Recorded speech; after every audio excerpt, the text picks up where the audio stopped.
Mimi na malalamiko juu ya baba yangu juu ya kutaka kunyang'anywa kiwanja pale Dodoma.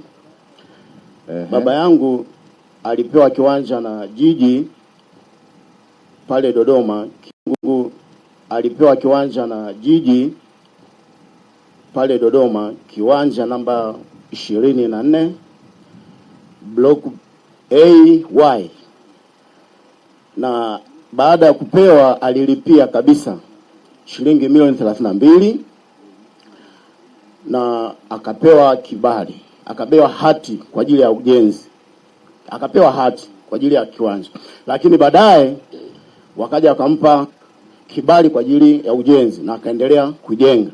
Baada ya kumaliza ujenzi mwaka huu mwezi wa pili, walimpatia barua ya kumdai ile hati ambayo walishakuwa wamempatia, kwamba tunaomba hati, tutakupa kiwanja maeneo mengine, na wanadai kwamba kiwanja kile amepewa taasisi, na huyo taasisi ni kwamba amelipa milioni 337. Sasa sisi kama watoto wake tulikuwa tunajiuliza kwamba je, kiwanja kinachukuliwa kwa sababu alilipa milioni 32 na aliopewa amelipa pesa nyingi zaidi? Lakini bado baba yetu alidai kwamba yeye yuko tayari iwapo tu atapewa kiwanja sehemu nzuri, maeneo mazuri, na aridhie yeye mwenyewe bila kukandamizwa.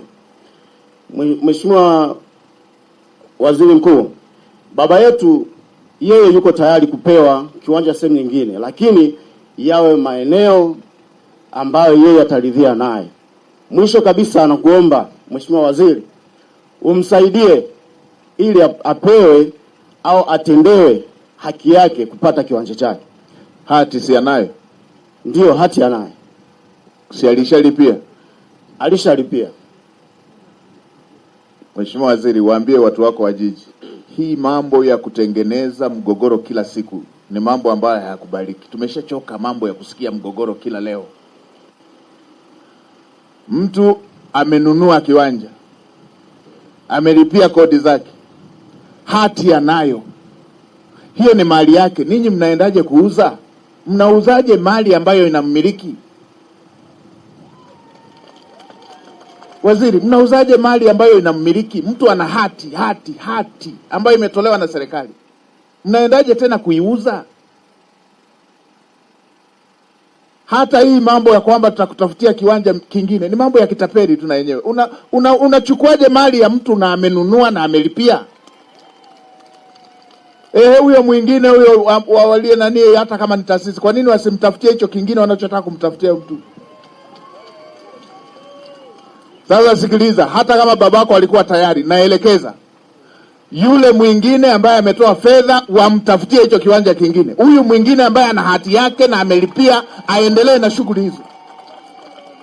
Haya ndo mambo ya kijinga ambayo tunaleta migogoro kila siku kwenye mambo ambayo hayatakiwi kuwa na migogoro. Unauzaje mali ya mtu na ana hati yake? Unauzaje?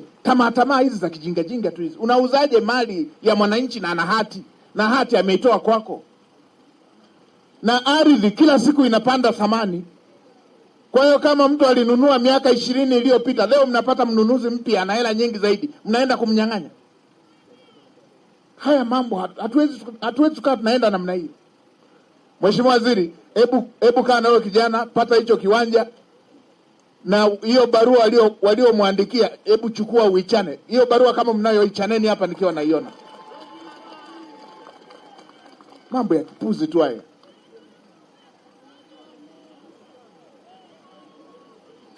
Kama babako amesema yuko tayari, sasa wameshindwaje kupeleka hati nyingine kwamba tubadilishie hii, chukua hii hapa? Alafu mimi nilishalipia, mnataka nianze kuzunguka kila siku na dai kitu ambacho ni mali yangu? Ndio haya mazoea ya kuona mtu akilalamika kwenye jambo ambalo ni haki yake kwamba ni sherehe tu. Mimi mambo ya aina hii sina ustaarabu nayo. Nilipita juzi pale nikakuta taasisi wamemega eneo la mtu. Nini tulikuwa tunarekebisha ramani? Pumbavu. Ramani inatusaidia nini sisi?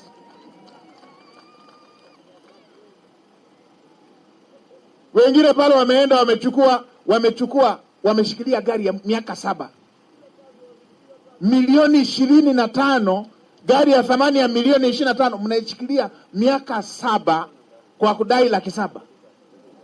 Hizi akili kweli hizi?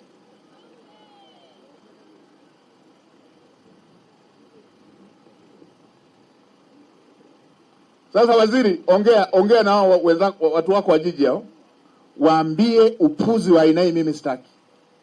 Na kila siku, juzi nimekaa na watu wa Chamwino kuanzia saa 2 mpaka saa 12, nasikiliza mambo ya ardhi,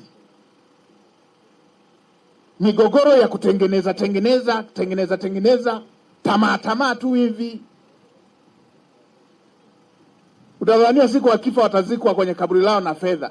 Mtaacha vyote hivi.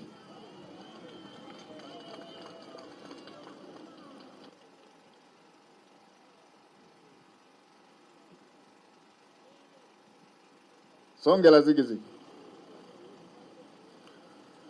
Tumekubaliana watafute, waambie kama wanataka kubadilisha kiwanja,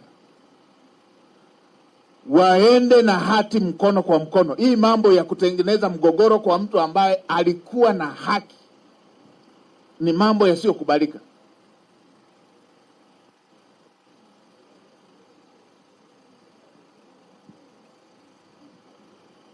Haya, nipate Jumatatu tunapokuwa ofisini nipate majawabu kwamba hiyo barua umeshaichana.